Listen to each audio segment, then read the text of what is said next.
Class 6 अध्याय 7 अशोक एक अनोखा सम्राट जिसने युद्ध का त्याग किया। जन्मदिन पर रोशन को दादाजी ने कड़क नोट मिले। उसने अपने हाथ में दबा के रखा था। उसे एक नया सीडी खरीदने का बहुत मन था, लेकिन साथ ही वह बिल्कुल नए कड़क नोटों को देखना और छू कर महसूस करना चाहती थी। तभी उसने पाया कि सभी नोटों में दाहिनी तरफ गांधी जी का मुस्कुराता चेहरा बना हुआ है तथा बाईं तरफ छोटे छोटे शेर चित्रित है। उसने सोचा, आखिर यह शेर क्यों बने हुए हैं? एक बहुत बड़ा राज्य, एक साम्राज्य। हम जिन शेरों को चित्र रुपयों पर देखते हैं उनका एक लंबा इतिहास है। उन्हें पत्थरों को काट कर बनाया गया था, फिर उन्हें सारनाथ में एक विशाल स्तंभ पर स्थापित किया गया था। इतिहास के महानतम राजाओं में से एक अशोक के निर्देश पर इसके जैसे कई स्तंभों और पत्थरों पर अभिलेख उत्कीर्ण किए गए थे। इसके पहले कि हम यह जान ले कि इन अभिलेखों में क्या लिखा था, यह समझने की कोशिश करें कि उसके साम्राज्य को साम्राज्य क्यों कहा गया। अशोक जिस साम्राज्य पर शासन करते थे उसकी स्थापना उनके दादा चंद्रगुप्त मौर्य ने लगभग 2300 साल पहले की थी।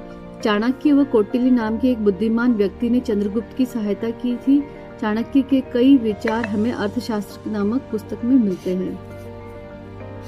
तो इसमें क्या बताया कि अशोक का जो साम्राज्य था वो उसके दादा चंद्रगुप्त मौर्य ने स्थापित किया था कौटिल्य की मदद से। वंश। जब एक ही परिवार के कई सदस्य एक के बाद एक राजा बनते हैं तो उन्हें एक ही वंश कहा जाता है। मौर्य वंश में 3 राजा हुए, चंद्रगुप्त, फिर बिंदुसार और फिर अशोक। उनका लाइन से सही। साम्राज्य में बहुत से नगर थे। इनमें साम्राज्य की राजधानी पाटलिपुत्र, उज्जैन और तक्षशिला जैसे प्रमुख नगर भी थे। तो पाटलिपुत्र, उज्जैन और तक्षशिला जैसे प्रमुख नगर थे। तक्षशिला उत्तर पश्चिम और मध्य एशिया के लिए आने जाने का मार्ग था। दूसरी तरफ उज्जैन उत्तरी भारत से दक्षिणी भारत की ओर जाने के रास्ते में पड़ता था। शायद नगरों में व्यापारी, सरकारी अधिकारी और शिल्पकार रहा करते थे। साम्राज्य के बहुत बड़े क्षेत्रों में किसानों और पशुपालकों के गांव बसे हुए थे। मध्य भारत जैसे इलाकों में ज्यादातर हिस्सा जंगलों से भरा हुआ था। वहां पर लोग फल फूल का संग्रहण और जानवरों का शिकार करके जीविका चलाते थे। साम्राज्य के अलग अलग इलाकों में लोग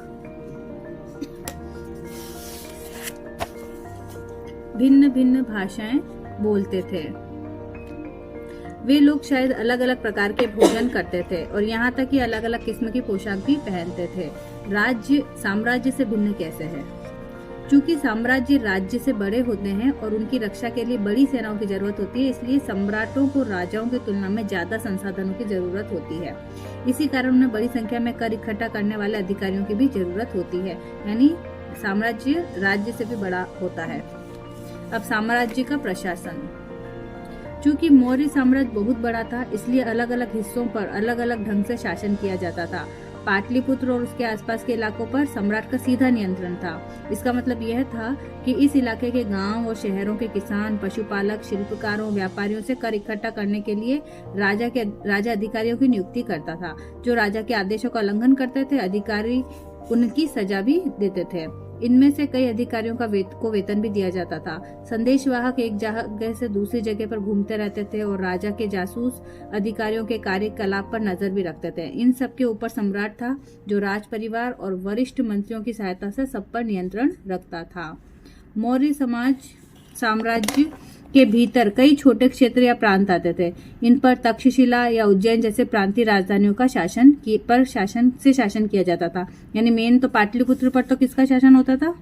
स्वयं राजा खुद ही अधिकारियों को नियुक्त करते थे। और जो छोटे क्षेत्र थे उन पर अधिकारियों के द्वारा तक्षशिला और उज्जैन जैसी प्रांतीय राजधानियों से शासन किया जाता था। कुछ हद तक पाटलिपुत्र से इन क्षेत्रों पर नियंत्रण रखा जाता था और अक्सर राजकुमारों को वहां का राज्यपाल या गवर्नर बनाकर भेजा जाता था। लेकिन ऐसा लगता है कि इन जगहों पर स्थानीय परंपराओं और नियमों को ही माना जाता था। प्रादेशिक केंद्रों के बीच विस्तृत क्षेत्र थे। इनके इलाकों में मौर्य शासक सिर्फ मार्गों और नदियों पर नियंत्रण रखने की कोशिश करते थे।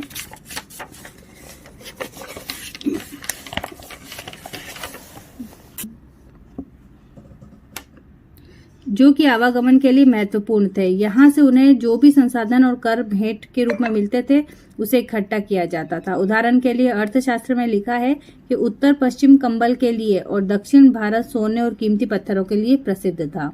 संभव है कि संसाधन नजराने के रूप में इकट्ठे किए जाते थे। अब ये नजराना क्या होता है? जहाँ कर नियमित रूप ढंग से इकट्ठे किए जाते थे वहीं नजराना अनियमित रूप से जब भी संभव हो इकट्ठा कर लिया जाता था। ऐसे नजराने विविध पदार्थों के रूप में प्राय ऐसे लोगों से लिए जाते थे जो स्वेच्छा से इसे देते थे। यानी जो टाइम टू टाइम लिया जाए उसे कर कहते हैं, और बे टाइम अगर लिया जा रहा है तो उसे नजराना। लोगों की इच्छा से जो देते थे। राजधानी में सम्राट मेगास्थनीज चंद्रगुप्त के दरबार में पश्चिमी एशिया के यूनानी राजा सेल्यूकस निकेटर का राजदूत था। मेगास्थनीज ने जो कुछ देखा उसका विवरण हम दे रहे हैं। यहाँ हम उसके विवरण का एक अंश दे रहे हैं। सम्राट का जनता के सामने आने के अवसरों पर शोभा यात्रा के रूप में जश्न मनाया जाता है। उन्हें एक सोने की पालकी में ले जाया जाता है। उनके अंगरक्षक सोने और चांदी से अलंकृत हाथियों पर सवार रहते हैं। कुछ अंगरक्षक पेड़ों को लेकर चलते हैं। इन पेड़ों पर प्रशिक्षित तोतों का एक झुंड रहता है जो सम्राट के सिर के चारों ओर चक्कर लगाता रहता है। राजा सामान्यतः हथियारबंद महिलाओं से घिरे होते हैं। वे हमेशा इस बात से डरे रहते हैं कि कहीं न कहीं कोई उनकी हत्या करने की कोशिश न करे। उनके खाना खाने से पहले खास नौकर उस खाने को खाते हैं। वे लगातार 2 रात एक ही कमरे में नहीं सोते। और पाटलिपुत्र के बारे में क्या लिखा है मेगास्थनीज ने? यह एक विशाल और खूबसूरत नगर है। यह एक विशाल प्राचीर से घिरा है जिसमें 570 बुर्ज और 64 द्वार हैं। 2 और 3 मंजिल वाले घर लकड़ी और कच्ची ईंटों से बने हैं। राजा का महल भी काठ से बना है जिसे पत्थर की नक्काशी से अलंकृत किया गया है। यह चारों तरफ से उद्यानों चिड़ियों के लिए बने बसेरों से घिरा है। तो ये मतलब किस प्रकार से सम्राट रहते थे और लोग रहते थे ये मेगास्थनीज ने बताया है। और अंत में जंगल वाले इलाके आते थे। वहां रहने वाले लोग काफी हद तक स्वतंत्र थे। उनसे यह उम्मीद की जाती थी कि वे मौर्य पदाधिकारियों को हाथी, लकड़ी, मधु और मोम जैसी चीजें लाकर दें। अशोक एक अनोखा सम्राट। अशोक मौर्य काल के सबसे प्रसिद्ध शासक थे। वह ऐसे पहले शासक थे जिन्होंने अभिलेखों द्वारा जनता तक अपने संदेश पहुंचाने की कोशिश की। अशोक ज्यादातर अभिलेख प्राकृत भाषा और ब्राह्मी लिपि में लिखवाते थे। कलिंग युद्ध का वर्णन करता हुआ अशोक का अभिलेख। अपने एक अभिलेख में अशोक ने यह बात कही, राजा बनने के 8 साल बाद मैंने कलिंग विजय की। लगभग 1.5 लाख लोग बंदी बना लिए गए। 1 लाख से भी ज्यादा लोग मारे गए।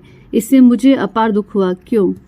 जब किसी स्वतंत्र देश को जीता जाता है तो लाखों लोग मारे जाते हैं और बहुत सारे बंदी बनाए जाते हैं। इसमें ब्राह्मण और श्रमण भी मारे जाते हैं। जो लोग अपने सगे संबंधी और मित्रों को बहुत प्यार करते हैं तथा दासों व मृतकों के प्रति दयावान होते हैं, वे भी युद्ध में और या तो मारे जाते हैं या फिर प्रियजनों को खो देते हैं। इसलिए मुझे पश्चाताप हो रहा है। अब मैंने धम्म पालन करने व दूसरों को उसकी शिक्षा देने का निश्चय कर लिया है। मैं मानता हूँ कि धम्म के माध्यम से लोगों का दिल जीतना बलपूर्वक विजय पाने से ज्यादा अच्छा है। मैं यह अभिलेख भविष्य के लिए एक संदेश के रूप में उत्कीर्ण करना चाहता हूँ ताकि मेरे बाद मेरे बेटे और पोते भी युद्ध ना करें। इसके बदले उन्हें यह सोचना चाहिए कि धम्म को कैसे बढ़ाया जाए। धम्म का अर्थ है धर्म।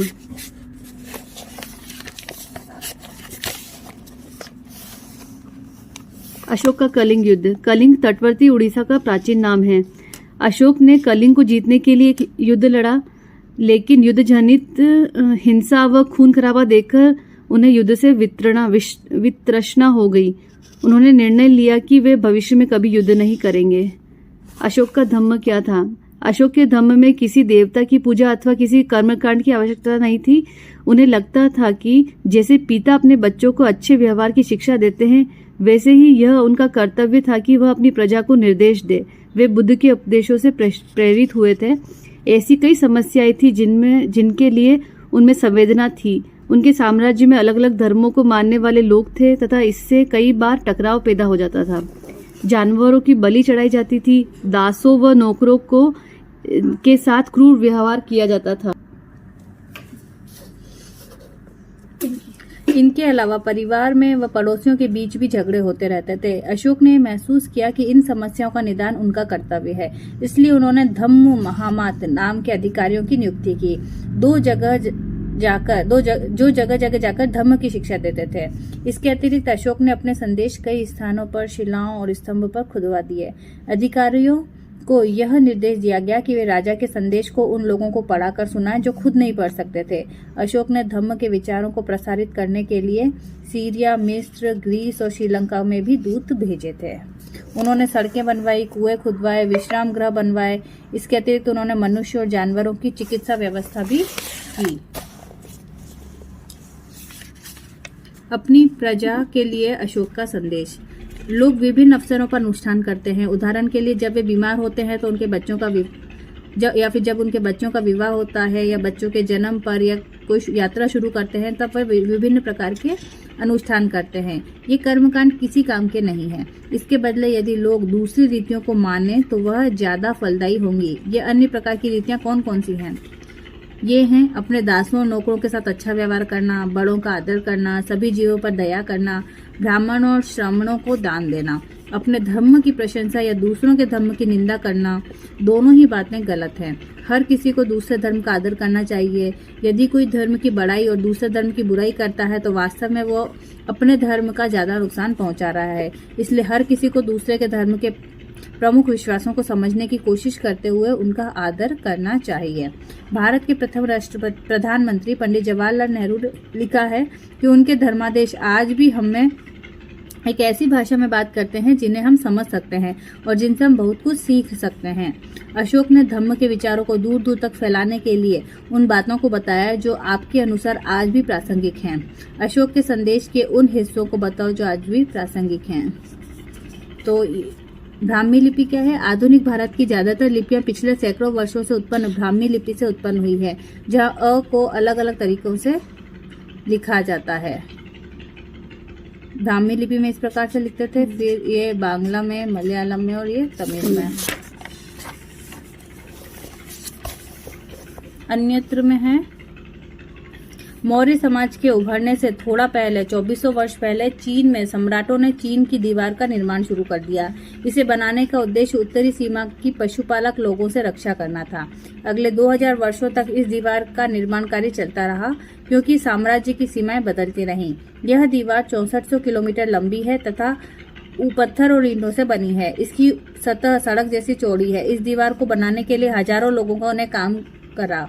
हर 100-200 मीटर की दूरी पर इस पर निगरानी के लिए बुर्ज बने हुए हैं। पड़ोसी देशों के प्रति अशोक का रवैया चीन के सम्राटों से कैसे भिन्न था। ठीक है, तो ये पूरा चैप्टर अशोक के बारे में बताता है। अगर आपको वीडियो पसंद आए तो इसे लाइक करें। बहुत बहुत धन्यवाद।